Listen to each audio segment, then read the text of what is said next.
Prece inicial. Obrigado, Mestre Jesus. Agradecemos por podermos estar aqui mais uma vez participando dos estudos da Tua mensagem, reforçada e esclarecida pelos Espíritos Superiores, através de Allan Kardec. Pedimos que sejamos todos envolvidos pelas Tuas vibrações de amor e dos Espíritos responsáveis por esta tarefa, de forma a podermos aproveitar ao máximo as lições que nos serão trazidas durante esta palestra virtual. Que assim possa ser, graças a Deus.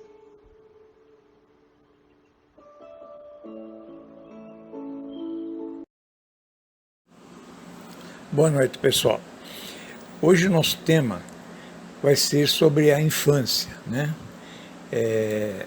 A importância da infância. Nós colocamos esse tema aí, tendo em vista os problemas que os pais, né, as famílias estão passando agora com a pandemia, e as crianças não estão indo para a escola, então os pais estão tendo uma oportunidade de cumprirem essa missão tão sublime que Deus nos legou, de educar os filhos. Eles agora ficam em casa o dia inteiro com a gente e parece que a coisa se torna um pouco mais simples, não é isso? Então vamos à palestra e vamos entender algumas coisas sobre a infância e sobre o mundo espiritual que envolve tudo isso. Tema da nossa palestra: a importância da infância. Tempos que não voltam mais, nesta reencarnação. Quando começa a reencarnação? Bom, a reencarnação tem início no momento da fecundação e termina no nascimento. E o espírito se vai impregnando na matéria, ele vai dominando-a, pouco a pouco.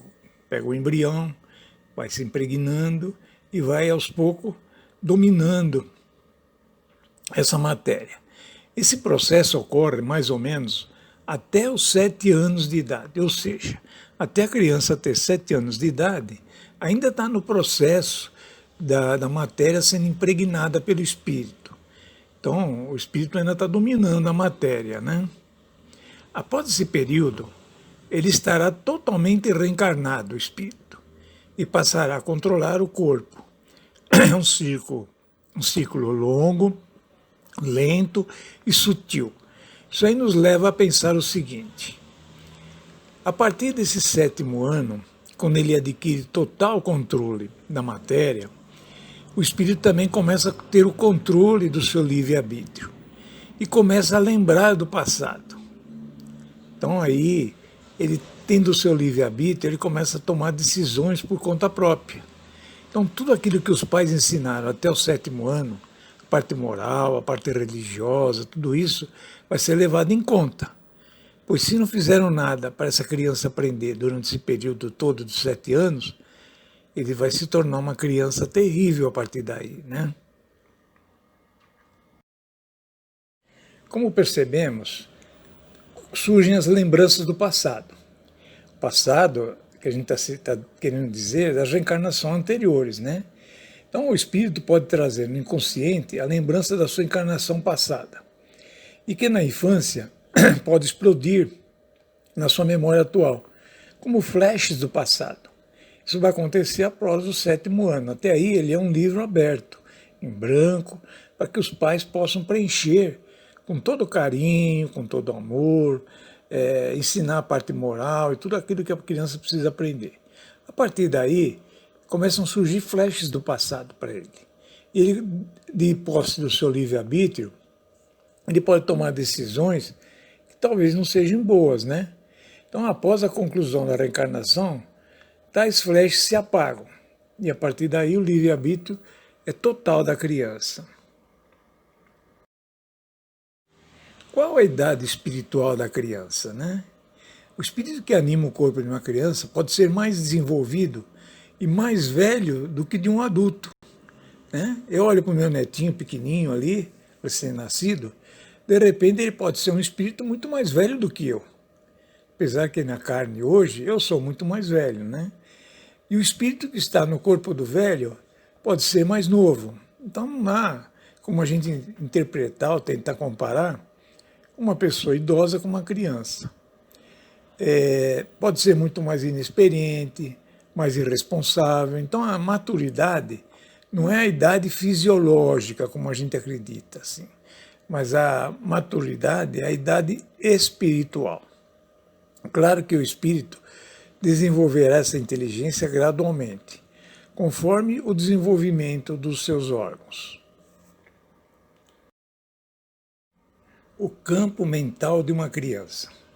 O campo mental da criança não oferece condições para o espírito expor toda a carga emocional que ele tenha. A carga vibratória, a carga de experiências, porque o cérebro não amadureceu o suficiente. Então, às vezes, a gente quer que uma criança recém-nascida, com 1 ano, 2 anos, queira ter, através do seu campo mental, condição para já assumir um monte de coisa, principalmente carga emocional, vibratória, né? Isso é meio impossível. Até o 7º ano, ainda não está completamente ligado o espírito com o corpo físico da criança. Ainda está numa fase de conhecimento. É um livro aberto que está sendo burilado pelos pais, né? Então não adianta a gente querer exagerar o campo mental da criança nesse período. Por que o espírito necessita passar pelo estado da infância? Porque durante esse período é mais fácil assimilar a educação que recebe de seus pais ou daquele que está com a responsabilidade de educá-lo. Às vezes é um avô, uma avó, um parente mais chegado, né? Através do que essa pessoa está passando, de auxiliá-la, vai auxiliar ela no adiantamento dela, né? Então, esse período da infância, como nós dissemos, a criança é um livro aberto, são páginas em branco, completamente em branco. O passado dele está completamente esquecido. Então, até 7º ano, ele não vai lembrar de nada do que ele foi, o que ele fez. As crianças são seres que Deus manda para novas existências. Nós não conhecemos o que a inocência das crianças esconde. Você olha para aquela criancinha, super inocente, bonitinha, linda, você não pode saber qual foi o passado dela. O que ela está trazendo de encarnações anteriores. E é até bom que a gente não saiba, né? Isso é muito importante.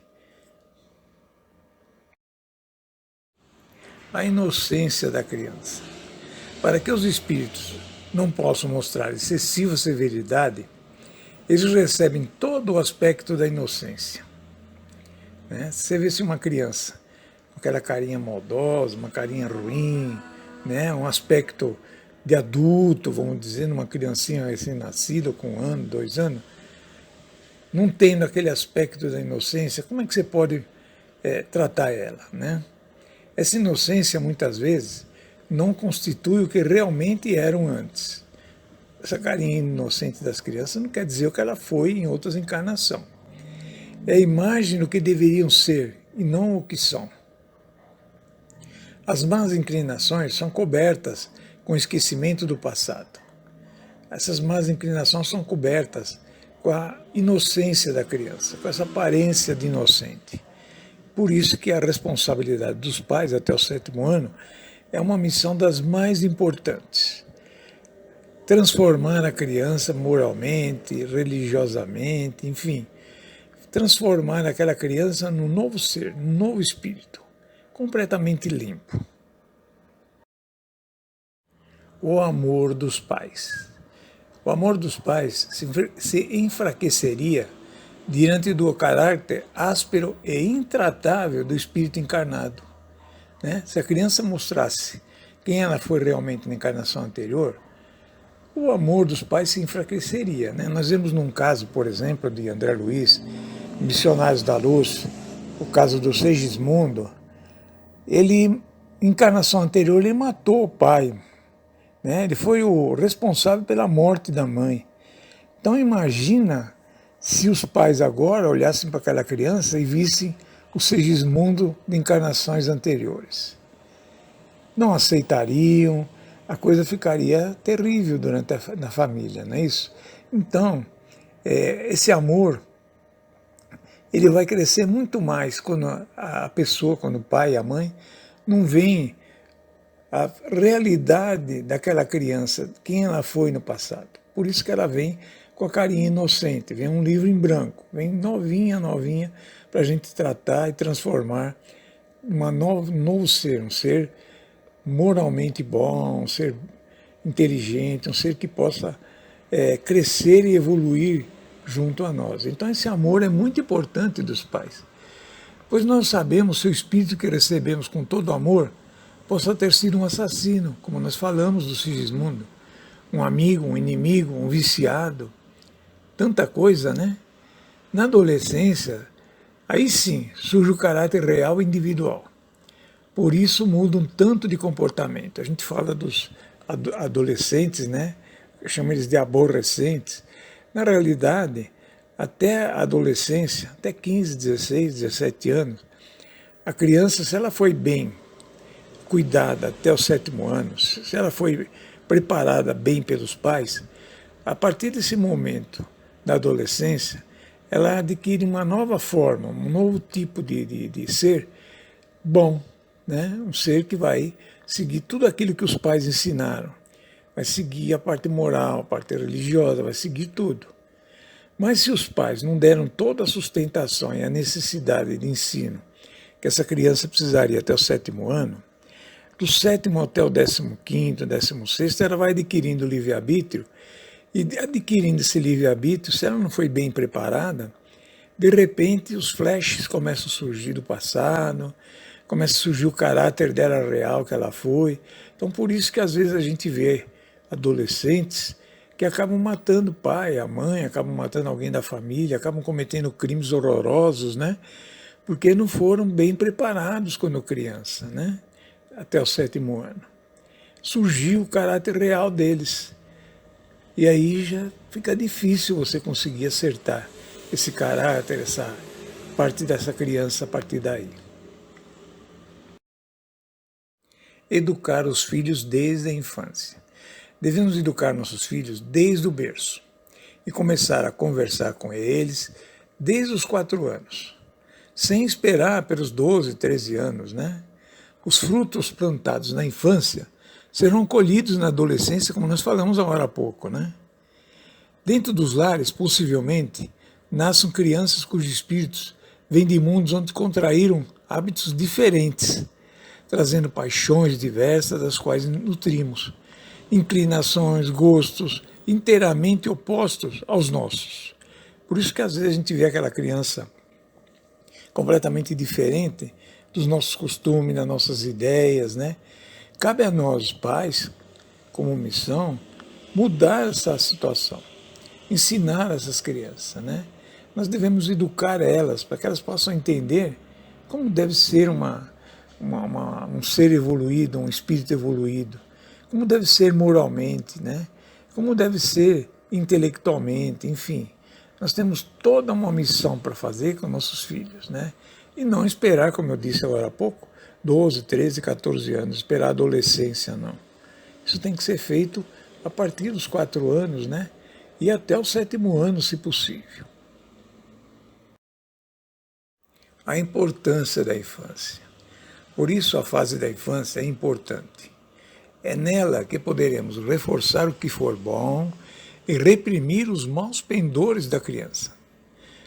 É o famoso sim, sim, não, não, né? Fazer com que a criança aprenda o que deve fazer de correto e o que está errado, repreender, né? Esse é o dever que Deus impôs aos pais. É uma missão sagrada de que terão de dar contas no futuro. Qualquer coisa que a criança virar após a adolescência, os pais são responsáveis, né? Isso vai ser cobrado quando voltar para a espiritualidade. Pode se considerar como missão a paternidade? É, sem contestação possível, uma verdadeira missão a dos pais. É ao mesmo tempo grandíssimo dever e que envolve mais do que pensa o homem, a sua responsabilidade quanto ao futuro da criança. Assim, portanto, a infância não é só útil, necessária e indispensável para a criança, mas também consequência natural das leis que Deus estabeleceu e que regem o universo. E os pais têm essa missão. crianças agressivas. Vamos ver o que diz o Chico Xavier sobre isso, né? Criança que gosta de rasgar papéis é uma criança até certo ponto agressiva. Não podemos permitir que tenha uma liberdade nociva.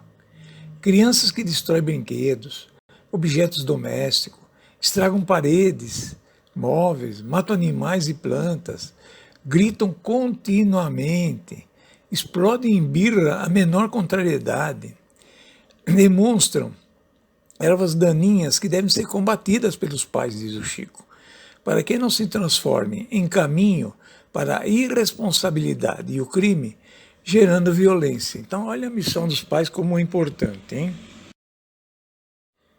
A disciplina na infância. Habituando-os, os pequenos, né, as crianças, desde pequenas transgressões, à disciplina e ao equilíbrio, estaremos imunizando-os contra grandes atitudes de desequilíbrio. Então, desde as pequenas transgressões, nós já temos que impor a disciplina, né, e o equilíbrio. No ambiente familiar, numa hierarquia natural das leis da vida, né, pai, mãe, avô, compete aos pais o dever de exercer o poder. A autoridade sem confundir com o autoritarismo. A receita está sempre no equilíbrio. O castigo na hora, né? Nós vemos no livro Provérbios o seguinte, do Antigo Testamento. Quem poupa a vara, odeia seu filho. Quem o ama, castiga-o na hora. Obviamente, não devemos entender a vara como símbolo de violência, mas sim como disciplina, energia, vigilância, análise das más tendências da criança, seguida de agentes reparadores, a orientação evangelizada, a palavra amorosa e firme nas decisões, o sim e o não, no momento certo, a ordem paterna ou materna que leve ao cumprimento dos deveres. Então é muito importante, né? Isso já desde o Antigo Testamento, como nós dissemos, já tem uma citação sobre isso, né? Está no livro Provérbios 13, item 24. Aquele que estraga seus filhos com mimos. Isso aí no Eclesiástico também, do Antigo Testamento, 30.7, fala assim, aquele que estraga seus filhos com mimos terá que pensar as feridas. O que vem ocorrendo nos lares é que a maioria dos pais e mães estão despreparados para enfrentar as dificuldades do trabalho educativo das crianças e acabam por tomar atitudes erradas, tanto na prevenção quanto na terapêutica, para corrigir os problemas que surgem. É algo que hoje em dia, né, na geração atual de pais e mães, de pais, né, e tratam os filhos de um modo completamente indevido daquilo que nós aprendemos quando a gente era criança, né?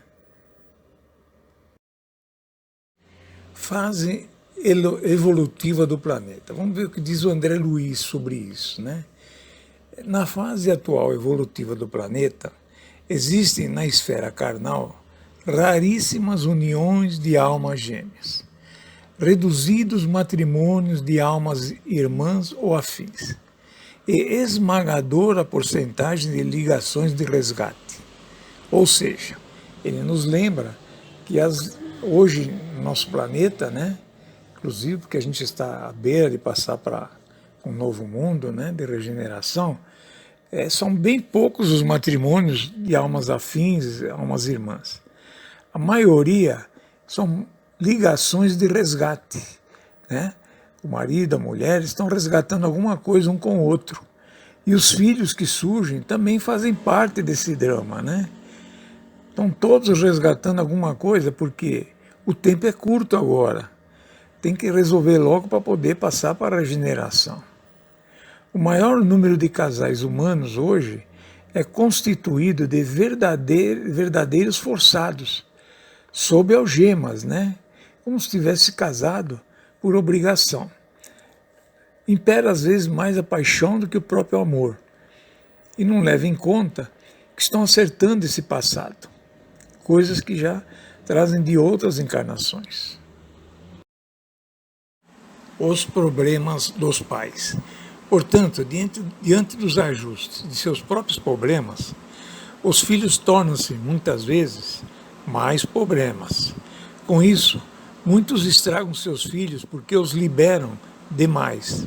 Outros prendem demais. Outros os ignoram, transferindo muitas vezes a responsabilidade de educar para outras pessoas, o professor, o avô, a avó, enfim. Ou então subprotegem, transformando-os em egoístas, orgulhosos, frágeis diante dos problemas. Fazendo tudo para nossos filhos, eles acostumarão e acharão que todos terão que fazer o mesmo com eles. Não carregar os filhos nos braços. Engraçado falar isso, né? Fraquejarão no primeiro obstáculo, os filhos, lógico. Os meninos acharão que suas esposas deverão fazer tudo para eles e que elas não devem ajudar. O que eles, aliás, não devem ajudar, né? E as meninas serão péssimas organizadoras do lar. Irão querer empregadas para mínimos afazeres ou dependerão dos pais para tudo. Resumindo, provavelmente terão um casamento fracassado. Portanto, não os carregamos nos braços. Caminhemos com eles, ensinando-os a caminhar por si próprios. Finalmente, os filhos são empréstimos de Deus. Como vemos, Deus nos empresta seus filhos na confiança que possamos devolvê-los melhores do que aqui chegaram, ou então que os ajudemos a cumprir sua prova ou expiação. Apesar do conflito individual ou pessoal dos casais, lembremos que Deus não nos dá um fardo maior que possamos carregar.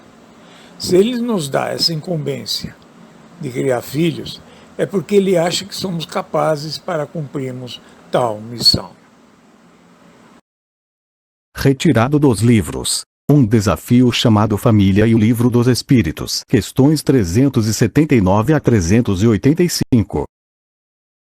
A seguir, prece final. Passe virtual. Continuem ligados ao nosso vídeo.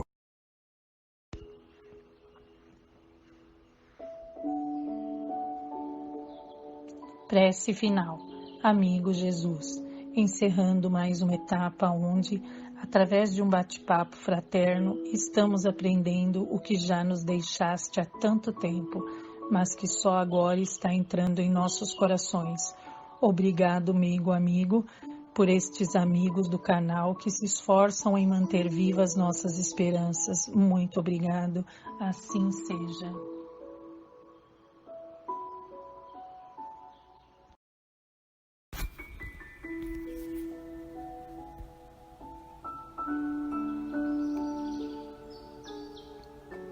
Eleve seu pensamento a Jesus com muita fé. Faça um recolhimento interior, afastando da mente todas as preocupações, fechando os olhos, relaxando e confiando em Jesus.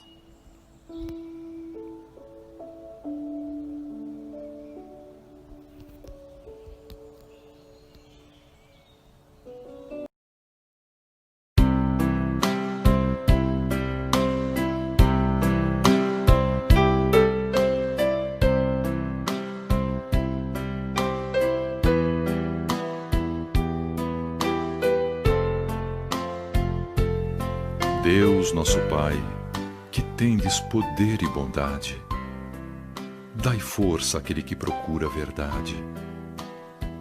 Ponde no coração do homem a compaixão e a caridade. Deus, dai ao viajor a estrela guia, ao aflito a consolação, ao doente o repouso. Pai, dai ao culpado o arrependimento, ao espírito a verdade, à criança o guia, ao órfão o pai. Senhor, que vossa bondade se estenda sobre tudo o que criastes. Piedade, Senhor, para aquele que não vos conhece. esperança para aquele que sofre. Que vossa bondade permita aos Espíritos Consoladores derramarem por toda a parte a paz, a esperança e a fé. Deus, um raio, uma faísca do vosso amor pode abrasar a terra.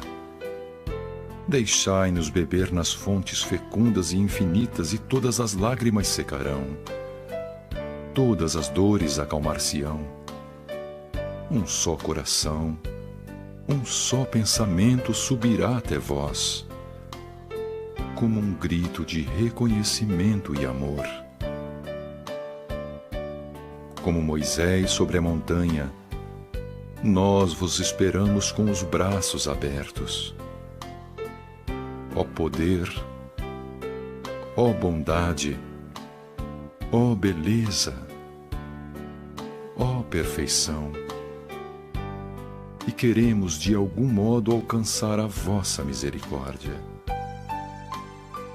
Deus, dai-nos a força de ajudar o progresso a fim de subirmos até vós.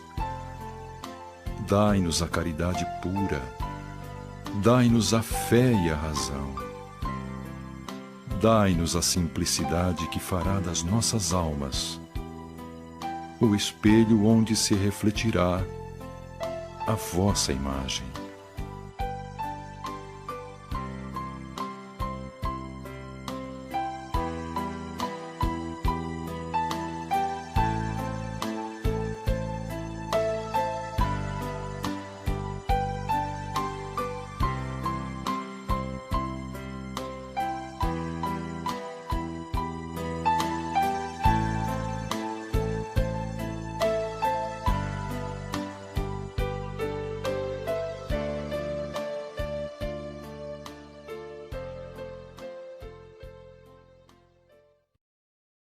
Agradecemos sua participação em mais esta palestra virtual. Não esqueçam de colocar seus comentários e fazer sua inscrição no vídeo. Boa noite a todos. Fiquem com Deus.